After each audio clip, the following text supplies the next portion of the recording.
লোকসভা নির্বাচনে পশ্চিমবঙ্গে যেসব এলাকায় বিজেপির ফল ভালো হয়েছে সেখানে দলের কর্মীরা বেশি আক্রান্ত হচ্ছেন বলে অভিযোগ করেছেন রাজ্য বিজেপির মুখপাত্র সাংসদ শ্রমিক ভট্টাচার্য। ঘর ছাড়াদের ফেরানোর জন্য আদালতে মামলা করা হয়েছে বলে তিনি উল্লেখ করেন।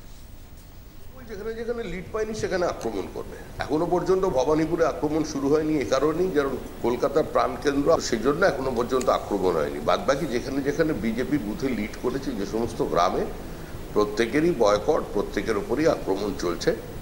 কিন্তু আক্রমণের তীব্রতাটা একটু ভিন্ন প্রকৃতির, সেজন্য অত বেশি সংবাদ মাধ্যমে আসছে না। তৃণমূল ধীরে ধীরে আস্তে করছে। প্রথমে যেরকম 2021-এ এক ঝটকায় ঝাঁপিয়ে পড়েছিল, কারণ তখন অনেক তৃণমূলীকে প্রমাণ করতে হতো।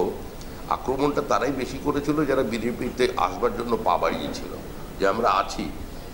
পরে নিজেরা যে তৃণমূলই ছিলেন সেটা প্রমাণ করবার জন্য তারা আরও বেশি আগুন লাগিয়েছে। এবারে সেই বিষয়টা নেই, কিন্তু সর্বত্র আক্রমণ চলেছে।